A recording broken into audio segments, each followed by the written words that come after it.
Over the break, some of the other speakers double-dared me to deliver this presentation in a strong Brooklyn accent. I accepted the challenge, and I feel it's going quite well so far.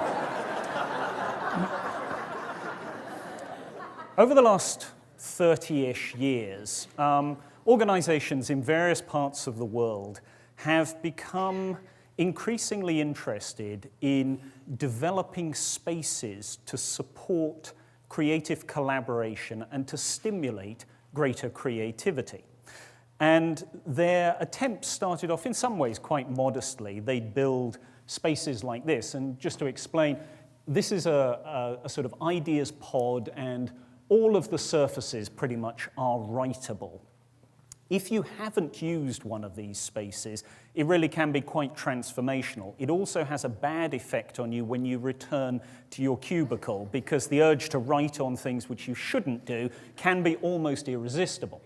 But over time, these spaces have gradually become more elaborate. And so you start to see organizations thinking about both supporting the sharing of ideas and starting to build in the social processes to try and encourage small collaborations, large collaborations.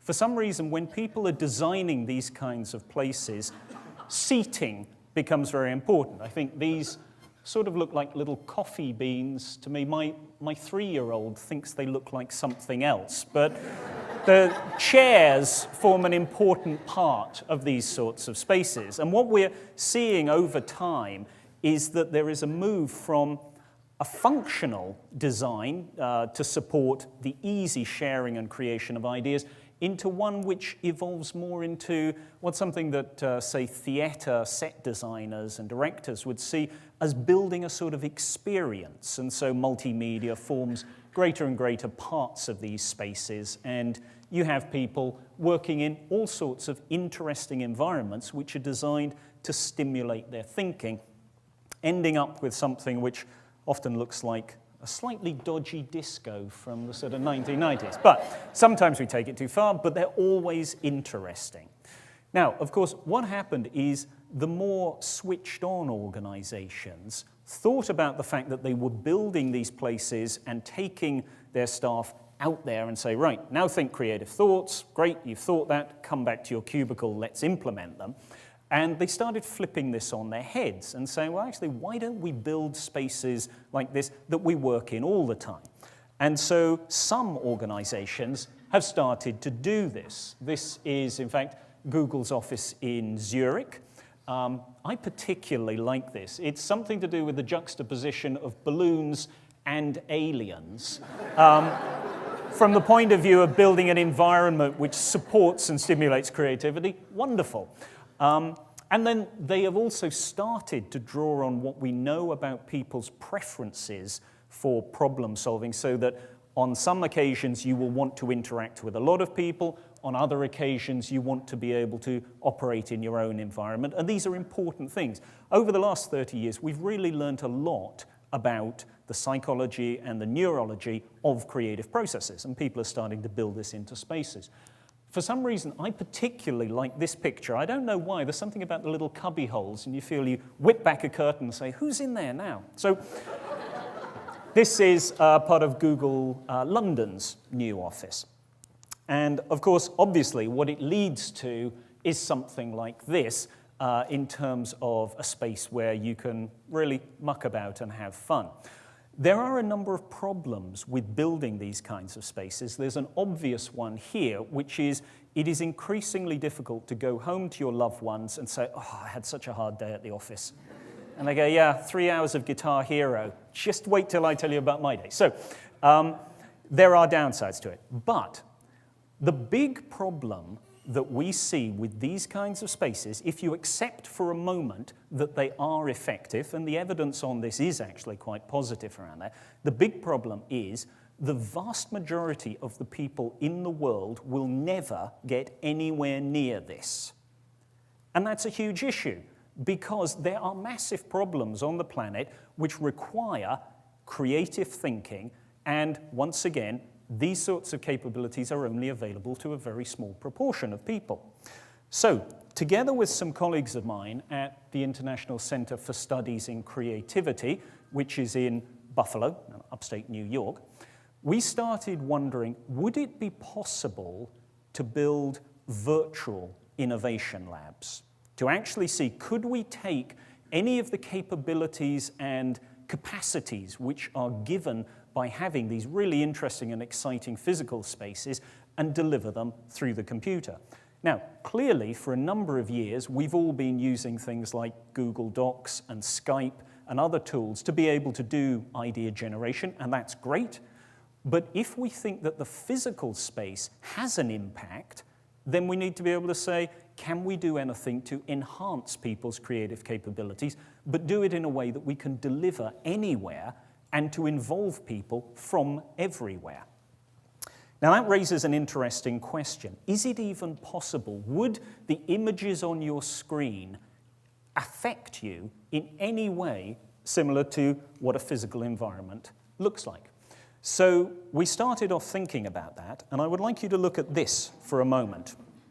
Okay? Cute baby. For those of you who aren't sure, it even says cute on it as a clue. If you're going, how should I feel about this? Oh, apparently cute.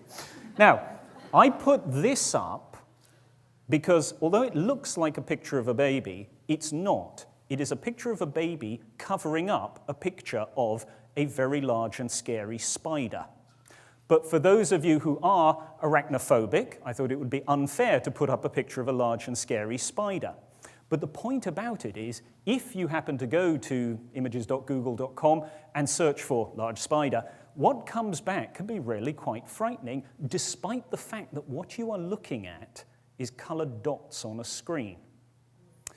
If this weren't the case, everyone in Hollywood, Bollywood, Nollywood, and all the other woods could pretty much pack up and go home, because the entire basis of entertainment through cinema and that sort of thing would be completely non-functional. The fact is that cleverly designed colored dots on the screen can have a huge impact on us. So just starting from that point, we thought, all right, this doesn't sound completely barking mad. Maybe we can create spaces that would affect the way people think in a positive way, and trying to do both these things of both supporting, providing the tools to support creative collaboration and stimulating their thinking in interesting ways. But that raised a really interesting question. There are lots of bits of software we could use to build virtual environments, and in general, they're extremely flexible. So the question that we were faced with was, if we could build anything, what should we build?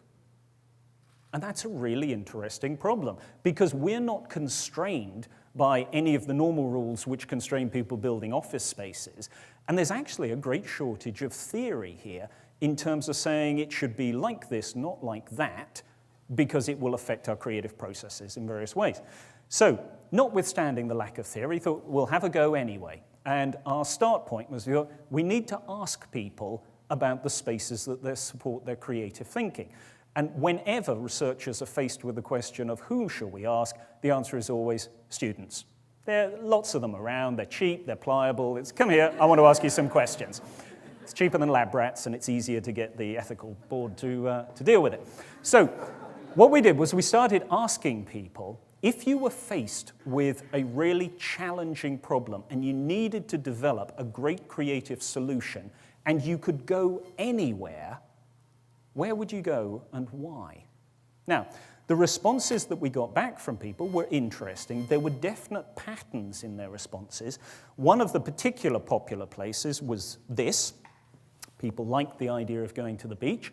In the interests of science, I went to this beach and I stood in the water and I tested my own creativity, and I actually held on several occasions what is now referred to as the greatest conference call in the world ever. But what really came out of this, when we looked at people's feedback, was that people were telling us where they felt comfortable, not necessarily where they felt most creative. Now, I'm arguing strongly of let's have comfortable offices or spaces as well, but what we're really trying to get at is what would make us really creative? And if you think about where your ideas happen, it's not unusual to find that the fourth time you're jogged whilst holding a cup of coffee on a tube train, you suddenly go, I must have a better way of doing this. And I can tell you that particularly tube trains in the rush hour, not comfortable places. Beaches, much better. But not many people job your coffee while you're on a beach. So we were thinking, how are we going to get to this process of understanding both what's comfortable and enjoyable and what might stimulate your creativity? So we got people to sketch things, and then we took the astonishing leap of saying, actually, why don't we invite people to start building the kind of spaces they would like to build? Now, the software that we're using here is an open source product. It's gone through a number of names, but you'd find it called Croquet or Cobalt. And the great thing about it is it's actually pretty easy to use. So what we did was we gave people a virtual office as a start point. It doesn't work quite so well in 2D, but if you can imagine, you can move around here and you can put post-it notes, trademark, up on the wall there, and organize things, and you can all be in the same place, and it does live audio and video. So we said, okay, here's your starting point. What would you like to do? And initially, people's efforts were relatively obvious. They put a few things in, they shuffled the chairs around, but then they started to become more ambitious in their thinking. And they started to play with things like light and size and shapes, which was really interesting because we were beginning to get the evidence from people that they are affected by the colored dots on the screen. When given the choice of would you like to have a roof and feel a bit closed in, would you like to be outdoors, these sorts of things, people were making choices. And what was also interesting was that the students would move between each other's offices, and by moving to other places, they behaved in different ways. So they carried on exploring. As they became more confident with it, they started bringing in the outdoors. They also, up here, you can see they started bringing in large photographs. And it really is quite amazing what you can achieve, even with really relatively crude technology and quite simple ideas. It began to affect people. And then they got further. Now, this shot, which I got here, I actually had to sort of zoom above the world to do it, because when I first landed in this space, and it wasn't one that I'd been to before, I found my virtual nose pressed up against a green wall. I thought, what on earth is going on here? So I sort of pulled back and found that this person had actually gone to the effort of building an entire labyrinth here, as well as setting up a small lagoon, why not, a children's play park, and various other workspaces. So we were beginning to see people really starting to shape the spaces that they worked in and enjoying that and then moving between other people's. One final one of the student efforts that I wanted to show you. This was done by an artist, and she put so much into this space that anyone entering it found their computer more or less ground to a halt.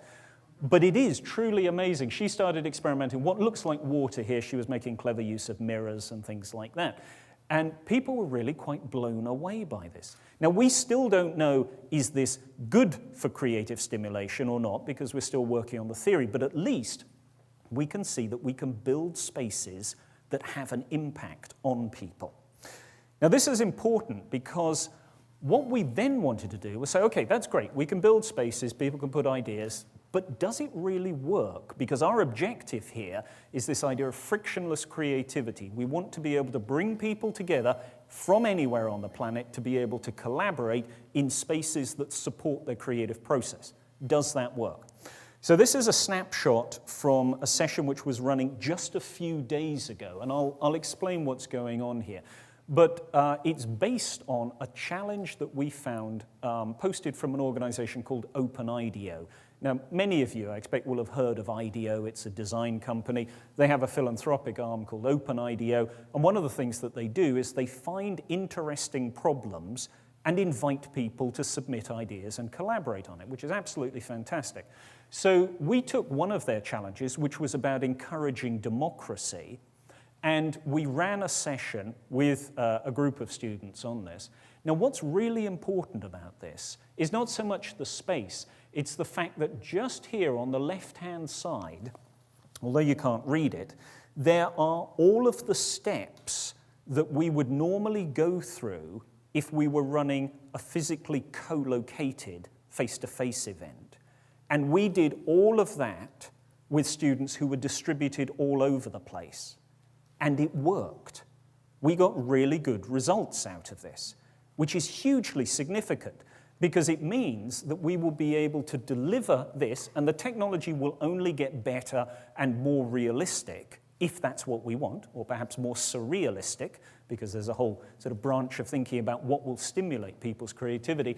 And we can do that, we can bring them together, and in essence, we've now got the capability of bringing the most appropriate minds for any particular problem together to work on it and go through a deliberate creative process, generate ideas, sketch things, reach conclusions, and to do this for practically nothing.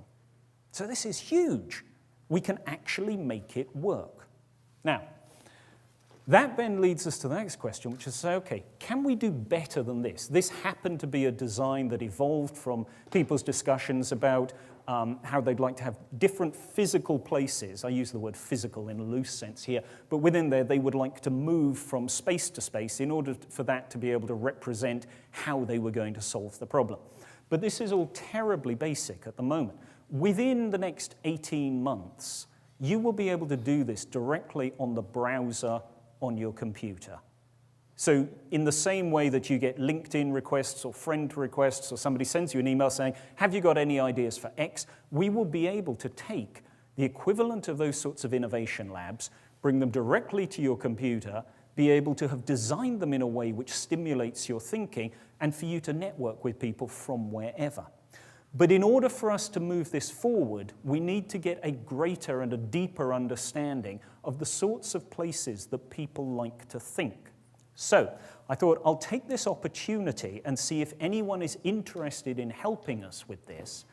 And what I'd like you to do, if you feel you'd like to help, is to think hard about the places which really stimulate your thinking, to snap it with your camera phone, and to pop it on Twitter. And I'm suggesting we use this Twitter hashtag, #IThinkHere, and that will let us all see the sorts of places that people think.